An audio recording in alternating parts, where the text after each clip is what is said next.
Hello, everyone, and welcome to our first ever book club conversation. Before we get started, we want to be sure to reiterate some important ground rules that there may be sensitive topics of war and anti-Semitism discussed. Please be respectful of the conversation and refrain from any hate speech. There will be zero tolerance and you will be removed from the Zoom. As most of you know, I'm the editor of Protagonist Soccer. My name is Dan Vaughn. Our site and the family of social media handles, podcasts, and vlogs that we have focus on lower league soccer in the United States. However, as we've dug deeper into the history of soccer in the United States, we've embraced the idea of educating our readers and listeners about soccer history in general. That's part of the reason why we picked Mr. Kuper's book for our book club. I'd say it's part of the reason because my own personal experience is also a part of the reason we chose this book. My wife and I love to travel, and our favorite spot in the world is the Netherlands, and specifically Amsterdam. We've visited 4 times already, our 4th time just very recently in March, and our 5th trip is already scheduled in November. We've grown to love the Dutch people, the culture, and the history of this amazing little country. And if you visit the Netherlands, you can't help but begin to soak up the soccer history in the country as well. And that brings us to Josh's portion of our club selection. So on Dan's last day of his most recent trip to Amsterdam, Thursday, March 9th, I double checked our text messages. He messaged me early in the morning, lamenting about leaving. He fell in love with it. He's showing me pictures of the canals and he's showing me pictures of graffiti. He expressed how much he had fallen in love with the city. The last time he visited, he brought me back this kit. No such luck with the last time, but he scored a scarf for his brother and made a new supporter out of his brother as well. So that's all well and good. We've also spoke about reading. So we do so much writing, and much of it are about short pieces, match reviews, responding to lower league US soccer drama. Many of you are familiar with that. But there was a book I had never finished reading. I went on a work retreat and work took precedent. I only finished 1 chapter and I sat on a bookshelf for 10 years.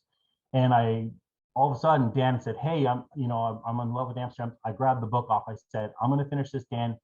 You should too." So I'm always guilty of thinking up ways to connect anything that I'm consuming from world football to our soccer world. And I found Mr. Kuper's DMs were wide open. So I thought, what the heck? And I sent them the ask. He obliged, and today we're joined by Mr. Simon Kuper to discuss his book, Ajax, the Dutch, the War, the Strange Tale of Soccer During Europe's Darkest Hour. Co-author of Soccernomics, and I think all of us here have a copy of that. Author of Soccer Against the Enemy, the Barcelona Complex, Why England Lose, The Football Men, The Happy Trader, and of course, Ajax. And his latest release is Chums, How a Tiny Cast of Oxford Tories Took Over the UK. Welcome, Simon Kuper, and thank you for joining us at Protagonist Soccer. I hope you're doing well. Thanks, everyone, for asking me and for being here. I'm coming to you from Paris in France, where I live. Simon, I'm going to start off with the heavy stuff. During World War II, 78% of Jewish Amsterdammers were murdered during the occupation, either through war or concentration camps. Despite the stories of resistance, there were a minority of inhabitants who joined the Nazi ranks themselves, and a great many others who simply turned their backs to the atrocities in the hopes of just getting through. You moved to Amsterdam in 1976, and at the time you were a young boy, but you grew up with the local children and amongst a generation of Amsterdammers who, upon reflection of their city and country's history during the Second World War, grew to second guess authority and became anti-establishment minded. First, without having to Google fact check, did I get all of that right? Almost. I grew up 30 miles south of Amsterdam in a town called Leiden, a university town. So it was much smaller and more boring than Amsterdam. So I discovered Amsterdam sort of from my late teens on more. And, you know, my family had come from England via South Africa originally, and we're Jewish. So naturally that was in the back of my mind really throughout, because I was growing up in the aftermath of this Holocaust, which, as you say, killed about 80% of Dutch Jews. It's a higher proportion of death than anywhere else in Western Europe, which is very peculiar because the Netherlands doesn't have a particularly anti-Semitic history. There are no kind of history of pogroms or of anti-Semitic movements or parties. But as you say, it was a story, as I came to realize, of the Dutch kind of stepping aside and letting the Germans have their way. And I grew up football mad. And so, like what you were indicating about putting these interests together, I ended up writing this book about World War II that tries to understand daily life in the war in the Netherlands, but more broadly in Western Europe, through the lens of football. And one of the astonishing things when you start writing about it is soccer continued. They just played throughout. And in fact, attendances soared. You know, soccer became much more popular during the war.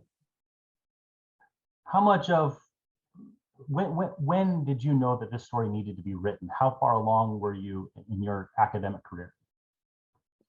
So I didn't really have an academic career in that I did university, I did an undergraduate degree, did a year of graduate work, but I didn't really plan to become an academic. I became a journalist out of, you know, when I was about 24, 25. And so it was part of my journalistic career. And I was about 30, this is over 20 years ago. And Ajax's centenary was approaching. It turned 100 in early 2000. And I was aware of the story that Ajax was supposedly a Jewish club, which is not accurate. I knew that in Dutch football then and now, there's a lot of anti-Semitic abuse of Ajax by fans of other clubs, especially Feyenoord, which is one of the great uglinesses in Dutch football, that you will have at an Ajax Feyenoord match, the biggest game in the Dutch league calendar. You'll have thousands and thousands of fans hissing to imitate the sound of escaping gas from the gas chambers, this kind of stuff. So I wanted to kind of go back to the origins and say, you know, is Ajax really a Jewish club? What happened during the war? What was it like? And so it was at the end of the 90s that I began researching this. Simon, before this was a book, it was a long form article. For the writers and researchers among us, can you talk us through the process of researching a piece like this? Well, it was I'd say a short book in Dutch. I wrote it first in Dutch. It was a whole issue of a Dutch literary soccer magazine that still exists called Hardgras. And they devoted their issue to this. So it was about 30,000 words. And I wrote it in a bit of a hurry, but I spoke to dozens of people. That was the good thing about the timing. In the late 90s, there was still a lot of old people alive who remembered football in World War II. And I broadened it quickly beyond Ajax to the whole of Dutch football. And so I did a lot of interviews with those people. And then I was left with this feeling that there's more here. I haven't fully done this. And what about football in the war in Britain and in Germany? You know, my degree at university was history and German, so I speak German, so I wanted to add that in as well. And so I broadened it and wrote the book that you've now got, and some of you will even have read in English, Ajax, the Dutch, the War, which came out 20 years ago, 2003. You began this process in the dark ages before the internet, or certainly before the internet was fully up and, you know, making access so much easier. That process, what kind of challenges did you face working on this that maybe writing a book now you wouldn't have, or were there some advantages to that? Well, yeah, there was a lot of calling people. I remember calling somebody from a payphone and he didn't believe that I was genuinely a journalist writing about this. So he said, "Can I call you back?" And I said, "Well, no, because I'm calling you from a payphone." This is very late 90s conversation. And I ended up never speaking to him because he thought I was just faking the whole thing. I think one of the challenges was that there was institutional silence. So Ajax had an archivist, very nice man then in his 90s, who of course remembered World War II very well. And he and his family had been Ajax members. And he said, well, the Ajax view was, well, nothing really interesting happened, so we're not going to show you the archive. And it's a very strange thing to say as an institution, because you should let the researcher determine whether it's interesting or not. You shouldn't say it wasn't interesting. They did, of course, didn't know. But what he sensed and what older people in the club sensed is that a lot of people who were Ajax members at the time had done very dubious things. And they didn't want some outsider 50 years later rummaging in that. So that was a big obstacle. A lot of clubs didn't have public archives or release them. I later found that the Ajax captain, of a guy who'd been captain in the 20s or 30s, had guarded Jews' homes as they were emptied by the Germans. So, and he was, got a small conviction after the war, but at the same time, weirdly, this guy had helped Jews escape. So like a lot of stories about the Dutch war, it turned out to be much more complicated and less good and bad, which is the terminology I'd grown up with, that so-and-so had been goed, he was good, and so-and-so had been fout, he was wrong in the war. And Dutch historians have moved to the viewpoint that although a few people were either goed or fout, good or wrong, most people were gray in the middle or very confused. So a lot of it was trying to work without many good sources and with a lot of lying and obfuscation and people not wanting to think about it. It's very interesting that you mentioned that idea of goed of fout, because one of our readers asked, his name Rob asks, in the first chapter you talk about the belief about who we are, if we're goed or fout. That belief is an emotional necessity, and you relate this to the need or desire to belong or to feel like one belongs. How much of belonging depends on the story, either our own story or the story we adopt, and how we tell it? How does one know one belongs without knowing or telling a story? I mean, the story can change and it can become more true. So I see this with the United States, that, when I was a kid, there was a similar story about the United States, that the founders had all been good and that the story of the United States is being on the good side of history. And of course, we all now know that the United States, like Holland, has a lot of goed and fout in its history. And some people still find this very hard to accept. And in the US, this has got entrapped in a culture war. I think that the story evolves partly as a generation dies. Of course, the story of the US, the origin story in the 1770s, nobody has remembered it for a very long time. The story that I grew up with in Holland about World War II, it had to be, almost everyone was goed and there were a few fout people and they were punished. But the nation as a whole was goed and the royal family was goed and this kind of thing, even though Prince Bernhard, who was the leading male royal of the era, had been as a young German royal member of the SS, the Nazi Party, and the SD. He had the trifecta. So these kinds of things all had to be glossed over because the people who had lived the war were to some degree still running the country through the 1980s. And it was very hard for historians to question that. And it was very hard to write honest stuff. By the time I was sort of becoming of professional age, starting to work in the 90s, for my generation, it was much easier because, even our parents didn't have adult memories of World War II. And so my generation was much more liberated to say, hang on, this goed and fout story, this fairy tale of Dutch goodness, it wasn't really like that, was it?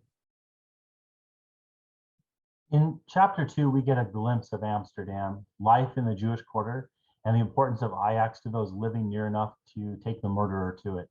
The club itself was founded in 1900 and rose to prominence quickly, winning promotion to the first division in 1911, winning the National Cup in 1917, and went unbeaten a year later to defend that title. Naturally, anybody within a stone's throw would become enchanted with a successful club. But what do we know of the original founders? With 5 little Jewish soccer clubs, neighborhood teams nearby, was Ajax Jewish by proximity or design? What other clubs were in Amsterdam at the time which may have been further away and therefore more genteel in nature? So Ajax was Jewish only by proximity. Ajax was founded, and the name, suggests it was founded by educated people who had an awareness of Greek mythology, which was the way most of the early European football clubs are founded, mostly at the end of the 19th century. It's schoolboys who come from posh schools, bourgeoisie, money to buy footballs, contact with British culture, which is where football's coming to them from. And they found football clubs essentially for upper class or upper middle class people. And that was Ajax. And in the Dutch context, you had Protestant football clubs, Catholic football clubs, socialist football clubs, and then what Ajax would be considered sort of liberal, upper middle class. And none of these were Jewish. And Ajax, as you say, became one of the more successful clubs in Amsterdam. Although there were about 3 or 4 big clubs in Amsterdam, it was not even the king of the city, but it was the big club in Eastern Amsterdam. And so if you were a Jewish kid growing up in the Jewish quarter in Amsterdam East, the nearest big club to you, which sometimes won the Dutch league, was Ajax. So as you say, you get in the tram and you go and watch it. And a few Jews, mostly more upper middle class people, were Ajax members, and a couple played for Ajax, but not many, because most Jews at the time were proletarians in the Jewish quarter, and they just weren't posh or rich enough to join Ajax. And as you say, there were 5 much smaller clubs that were Jewish in their kind of name and their spirit. And this is where proletarian and low middle class Jews played. So Ajax was kind of a cut above, both socially and in football terms, of the real Jewish clubs. But on a Sunday afternoon, if you were there at a game on a Sunday afternoon in, let's say, 1939, you know, maybe 10 or 20% of the people in the stands would be Jews. And they mixed with other people because Amsterdam was quite a welcoming, mixed city where the Jews had been part of the city since the 17th century. Rembrandt lived in what was already then the Jewish quarter. And if you look at Rembrandt's historical and biblical paintings, he would sometimes go out onto the street and find Jews and get them to pose as Abraham and Sarah for his biblical paintings. So Spinoza was kicked out of the synagogue in the same week that Rembrandt went bankrupt. In the same neighborhood, these guys lived in or next to the Jewish quarter. So Jews have been part of Amsterdam life for centuries. And you saw that at Ajax in the years just before the war. Simon, often in modern times, when a journalist or even an athlete voices a political opinion, they're told to stick to sports, right? There are voices who say they enjoy sports to get away from politics, but it seems to us anyway that the two are sort of inexorably linked. You say in chapter 3 that this happened in the 1930s in Amsterdam. Can you explain how and why fascism took over the sport? Well, when the Germans invade is really when it happens. So the Germans invade Holland in May 1940. And pretty soon they actually say to the Dutch, look, you have all these different soccer associations. You have the Catholics, you have the Protestants. We're going to bring them all together in a national association, which still exists. It's now the Dutch National Association, created essentially by the Nazi rulers, because that's easier for us to control. And then we know where everybody is. And then from 1941, they start to make laws that Jews can't play sport. And so the one club with a really good archive that I found was Sparta Rotterdam. And they write letters to their Jewish members in autumn 1941 saying, well, you've paid your membership for the whole season, but now that you've been banned as a Jew, we are willing to offer you your membership fee back. And some of these Jews write, polite letters back and forth to Sparta saying, yes, please, can you send me back the membership fee I just paid? And of course, all these people were killed within a year or two. So it's the Nazis who lay their hand on Dutch football and seek to control it, but are happy for it to go on. They want the Dutch to have fun. They want the Dutch to, the ruler of the Netherlands under Nazism, or Viennese, called Seyss Inquart, his saying was, wer sport treibt, sündigt nicht. He who is playing sport is not sinning. So sport was seen as a kind of healthy and wholesome and non-political activity. And for a lot of people, it's the only fun you can have in World War II. The theater and the cinema all churning out propaganda, and there's curfews, and there's not much food or money, but you can go to the football on a Sunday afternoon. So people did, and people signed up their sons. No girls at that time, but they would sign up their sons to football clubs. Football clubs couldn't handle the flood of new members. So by 1944, the ticket sales at soccer clubs are double what they were at the start of the war. So yeah, football is very much, of course, you can love football for all sorts of reasons that don't even have anything to do with politics or society, but football is inevitably part of politics and society. I want to ask you about the stories of Eddie Hamel, Meyer Stad, and Han Holland. They're tragic and compelling. Through your research, did you find other players or people of interest who didn't make the book? Yeah, I had a lot of kind of half stories of people. Just very briefly, because not everyone will have read the book. Meyer Stad was this guy I met then in his 80s, now dead, like all the people I interviewed, I guess, who had survived in a concentration camp. A good pre-war footballer. And his story, which I'm slightly skeptical of, but there's some evidence for it, is that he was executed at Buchenwald in a concentration camp. survived the execution, came to in the camp hospital where he's been protected by an inmate who was a doctor, and survived the war, and then came second in a 5,000 meter race a couple of years after, and then tried to bring the young Diego Maradona to the Netherlands in the 1970s. So amazing character. Han Hollander was the main Dutch radio commentator of the 1920s and 30s. He'd tell a fantastic story, made you feel you're at the game. It was on the radio, so he didn't have to completely truthfully report what was actually happening on the field, but he was a great storyteller. I guess he was like a kind of Howard Cosell or maybe a Ronald Reagan figure in, covering the Chicago Cubs at the same time. And Hollander was a Dutch hero. He covered the Berlin Olympics in 1936. And having been there, he, like all the participants in the Berlin Olympics, he had a signed letter from Hitler thanking him for his participation. And Hollander was a very naive man, and as a celebrity, he thought he would be protected, although he was Jewish, with his letter from Hitler. And of course, it didn't turn out that way. He was deported, he died. And actually, a few years after the book came out, I was one of a group of people who helped set up a plaque outside his last known address. As those of you who've been to European cities will know, there's a lot of what they call, this German artist began this thing called Stolpersteine, stones you trip over, which are little golden stones with the name of Jews who were killed in front of the houses where they were known to have lived. So it will say, Han Hollander, born 1898, killed in Auschwitz 1944, and he lived in this house, so that these people are not forgotten. And more in cities all over Europe, although not weirdly in Paris where I live. I've never seen one in Paris. I'm not sure why that is. But in Berlin or Amsterdam, you'll see these golden stones.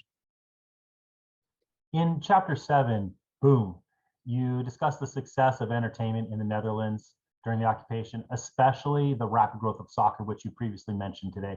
But why football? Why soccer? What is so appealing about the English import using words and phrases outlawed in Germany itself that appealed to the Dutch? In Germany, according to Uli Hess in his book Tor, gymnastics and feats of manly strength were more popular pre-war anyway. So why football, and what other sports rivaled football for popularity?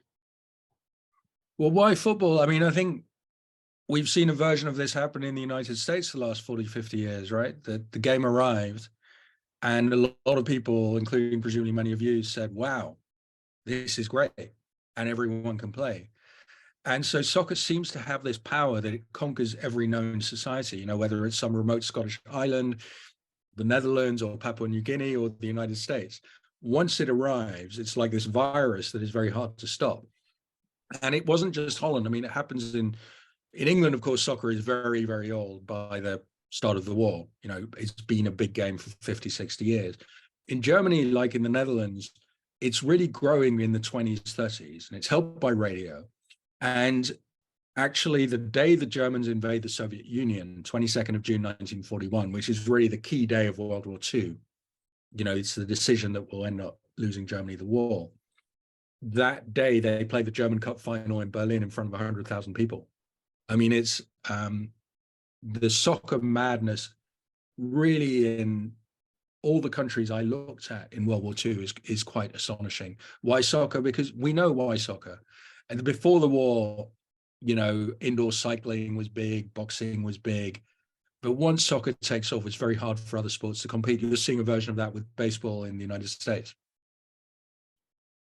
Simon, we see the Dutch Jews canceling club memberships in Rotterdam, the deletion of their small clubs altogether in Amsterdam. We see the deportation to Germany and the nearly 80% of the Jewish population murdered.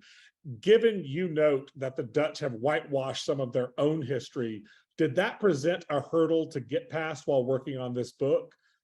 With much of the primary sources self-deleting, where did you start in your search for information given some of those desires to forget some of the real history? I went around and interviewed a lot of people for their memories. And of course, memories are a dangerous, difficult thing, but it is a way to get back to that time and that mood. And there were other people working on similar things at the same time as me, because this had not really been done in a honest way. But there was a journalist called Arthur de Boer, who got a lot of Ajax historical information, and he found the records of the post-World War II sort of denazification trials in the Netherlands. And like in all countries, these trials are very unsatisfactory and not enough people were tried, but still some very prominent Ajax people. And there's a historian called Judith van der Voort, and I think any writing of history has to be a collective endeavor. Nobody has the scope to cover any immense period by themselves. So you rely on, and you need to credit people who are doing the same thing with you. When you found Benny Muller in his cigar shop and he gave you the longest 2-minute conversation, he was clearly upset at having to dredge it all up again. When researching or speaking about and writing about uncomfortable topics, what advice would you give to writers and researchers in their work? Yeah, so this was very difficult for me and stirring, but not as difficult as people I spoke to. So Benny Muller his mother was Jewish, father was Christian. He grew up in the Jewish quarter, terrified that his mother would be deported. Although we know in the end that people who are married, Jews who are married to Gentiles, tended not to be deported because the Nazis didn't want to upset the Gentile population. And so Benny had this big war trauma, and he'd grown up in a quarter where 80% of the people, neighborhood 80% of the people were killed. And he became captain of Ajax and Holland in the 60s. He kind of retires just before Ajax win 3 European Cups in the 70s. And he runs a cigar shop. He's still alive, he's in his 80s. And so when I come in and I say, look, I'm writing this book, he just thinks, oh my God, this is so difficult. And then he sits me down and he talks to me, and he just won't stop. And that was an experience I had more often, that a lot of the people I spoke to, it was very difficult for them to talk, but once they start talking to you, they become dependent on you, because you're the one person, you're an outsider, so it's less emotional than talking to their spouse or talking to their children. You're willing to listen, you're patient because you're a journalist, you're writing about it. You know the subject to some degree because you've been researching it. And so you become this therapist, which I'm not equipped to be, and I didn't want to be. And what they didn't realize, of course, is that once I was done interviewing them and I'd published the book, for me, it was behind me, and I didn't want to be involved anymore because it was too hard for me. It was very emotionally difficult. It's the only time in my life that I've gone deep into World War II, and I never want to do it again. But of course, for them, I could let it go. I could go and do other things. They couldn't. This was their life. This was the tragedy that was going to live with them and live with all of them until they died. And you never get over it. There is no therapy that can help you get past it. And so they kind of became dependent on me, and I spoke to them often years afterwards. I think my advice would be, when listening to people tell terrible stories, very intimate stories, very personal stories, is don't emote, don't interrupt, don't tell them it's going to be okay, don't tell them what it means. Just give them space to talk. And I think that works often in private life as well. Like when a friend tells you, my mother has died and I'm just totally cut up. He doesn't really want you to say, you're going to be just fine, don't worry about it. Or when a friend tells you, I'm terminally ill, he doesn't want you to say, oh, don't worry about it, it's going to be fine. They want you to listen. And if you listen, they'll tell you more. And so both journalistically and in human terms, I think it works. Although, of course, I'm not saying that the journalist's interest and the human's interest are always the same. But yeah, don't interrupt, don't emote, don't make it about you. Don't say, oh yeah, I had a time when I was also. No. Earlier, we established that Ajax was not a Jewish team by design. And by the 1960s, it was no longer a Jewish team by proximity. Rather, it became a Jewish team by consequence. The survivors of the war returned to Amsterdam, and while the Jewish quarter is gone, they rebuild and become entrepreneurs driven to never be caught out the way that their families were 20 years prior. Ultimately, we see all of this investment in culture. The team gets dubbed as the Jewish team. Do we see a negative knock-on effect by the 2000s? Generations removed used derogatory terms and expressions like they were Jewed by officials while their clubs played against the wealthiest team in the league? Yeah, so you definitely get from the 80s, late 70s, 80s, you get a lot of verbal anti-Semitism directed at Ajax. And it's partly because Dutch people know Amsterdam is the one Dutch city with a strong Jewish history. So in 1940, when the Germans invaded, 10% of the population was Jewish. You don't really get that anywhere else. Like in most countries, the biggest city, the capital city, is the most Jewish place. And so Amsterdam is associated with Jews, and then Ajax becomes associated with Jews because the very few Jews who survive, they do tend to cluster around Ajax in a weird way. And so many of the financiers, a couple of players, the couple of the chairmen of Ajax have been Jews. And so it has this kind of Jewish aura. And so you get this terrible anti-Semitic singing, and it's partly linked to, from the 80s, you see the first 3 decades, when Dutch people think about the war, they think about the resistance and the Germans and our brave, trying to fight them. And from the 80s, like in other countries, the story of the war becomes the story of the Holocaust, first of all. And that's how I think most people now, when they think of World War II, very quickly they'll start talking about Auschwitz. Whereas in the United States, say, for decades, people would first talk about Iwo Jima and D-Day. So for Americans, the war was originally a kind of military story, and later it becomes a story about where the Holocaust is centered. And of course, once you start talking about the Holocaust, that irritates other people, and it casts attention on Jews. And so you get this verbal reaction which centers on Ajax. Now, to what degree is this people singing anti-Semitic abuse at Ajax? Is it symbolic? Is it about real Jews?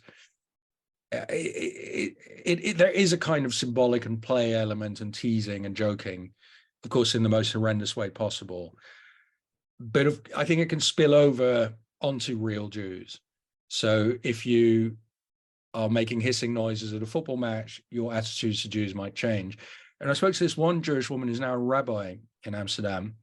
And she said, yeah, maybe they don't understand what they're saying. Maybe it's a joke. Maybe they're too stupid to understand. She says, but meanwhile, they're spitting in my face.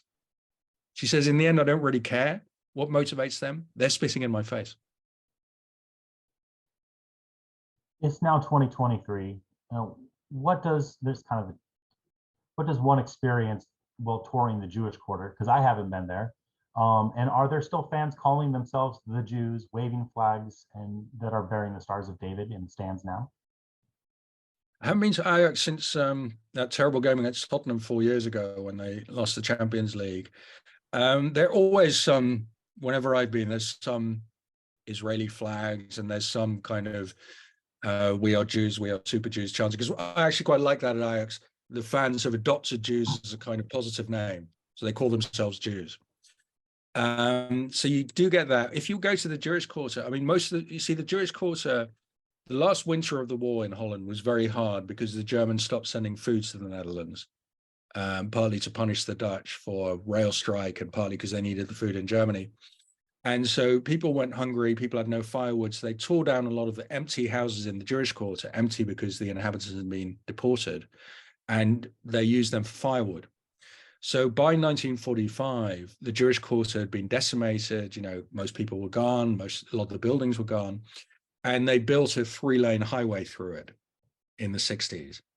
So when you go there, you still see names of streets that would be recognizable. You see some Hebrew words on facades here and there where there was a Hebrew school or an old people's home. And you have the massive Portuguese synagogue, the synagogue from which Spinoza was expelled. As a Jewish historical museum. But that feel of the Jewish Quarter is totally gone. And most Amsterdam Jews now live in the south of the city and suburbs south of the city. They don't live in the old Jewish Quarter. Dan Creel, our resident historian and member of the Society of American Soccer Historians, asks, has the relationship between Dutch football clubs and World War II, specifically the Holocaust, changed any since the book's publication?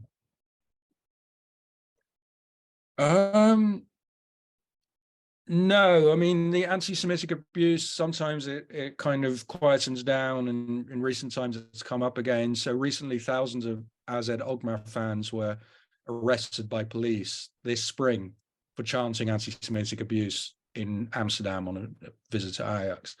So that kind of stuff goes on. I'd always hoped that Ajax would say, look, we're not a Jewish club. We never have been a Jewish club. We've always been a kind of general club with a small minority of Jewish members. However, before the war, a large part of the people in the stands were Jews, and tragically, those people were almost all murdered. And so we're going to put up a statue to our Jewish fans, maybe in the symbol of Eddie Hamel, who was their most prominent pre-war Jewish player, who was an outside right in the 1920s. And he was an American. He was born in New York, and his family was kind of American Jews who were Dutch origin. They were between New York and Amsterdam, I think, forever, like quite a lot of people were. And Eddie Hamel was killed in Auschwitz in 1943. And so I would have loved Ajax to put up a statue to Eddie Hamel and saying, look, we're not a Jewish club. We want to recognize this part of our heritage, but no, nothing. They kind of treat it as something I think to be ashamed of, something to run away from, partly because it kind of offers the opportunity for other people to shout anti-Semitic abuse. Simon, I've got a final question for you, but I do want to thank you, by the way, for introducing me to Eddie Hamel, not a story that I was aware of before reading your book. And as a Jewish American, wonderful to sort of find a personal place to connect to the story in a real way. And knowing his story is just really fascinating to me. And I really, really appreciate you educating us on that. One of my favorite things to ask authors, particularly prominent authors, is what authors are you reading right now? So I'm writing a book about Paris, and I'm reading quite a lot of stuff about Paris. I'd recommend the Maigret stories, the Maigret, the detective, by Georges Simenon, fantastic stories about Eastern Paris. I'm also selecting the best sports books for summer for the Financial Times. And I enjoyed Jeff Benedict's LeBron biography. I think it's a very kind of deeply researched biography. So I've been reading some sports stuff. I'm now reading Trailblazers, which is a book by Billie Jean King and a journalist called, I think, Cynthia Starr, about women's tennis with some great histories. So I'm currently back in reading about sport, and that those are some books that I've liked a lot recently. Are you a concurrent reader where you read several books all at one time? Yeah, I do. And some books I'm skimming, and some books I'm reading every page. I got back in the Dutch War this spring as well. I read Ian Baruma's book Collaborators, where he talks about a Dutch, a Finnish, and a Japanese Chinese collaborator in World War II, which those comparisons are very interesting. So yeah, I do tend to read multiple books simultaneously. I try not to let my phone interfere, but of course this is a problem of our times that I also suffer from. Everyone's got to be on TikTok. Well, we want to thank you so much for your time today. It's been an honor to meet you and to share our conversation with our readers, as well as any of your fans who found our link. With so many ways to consume literature today, what's the best way anybody interested in reading more of your work can ensure some of that money gets into your pocket? I'm not against Amazon. So Amazon is a very convenient way to buy books. But if you don't like Amazon, which I understand, you can go to, I think in the US, it's called bookstore.org, which is where you can find books by specific authors which are sold by your local bookstore. Or you can just go to the publisher's page and buy it from the publisher. But I think bookstore.org, if I have that correctly, is a way for, if you want a particular book, to find it through a local bookstore. Is there anything you'd like to promote? For Americans, my book Chums is more a British book, hasn't come out there, but Soccernomics, we updated, Stefan Szymanski and I keep updating it, and we updated it just ahead of the World Cup. So there's a nice, fresh take on global soccer just waiting for you. Well, Simon, for myself, for Josh Duder, for our readers, those people that have attended this and will watch it later on YouTube, thank you for sharing your time with us. Absolutely pleasure to talk to you and to listen to your stories. It's been incredibly informative, and we really appreciate your work. Thank you so much. Thanks, everyone. I very much enjoyed that. Thanks for asking me. All right, that ends this recording. Have a wonderful day, and we'll probably be reposting this on the Protagonist Soccer YouTube page. We'll be sharing that link later today. Thank you for your time, everyone.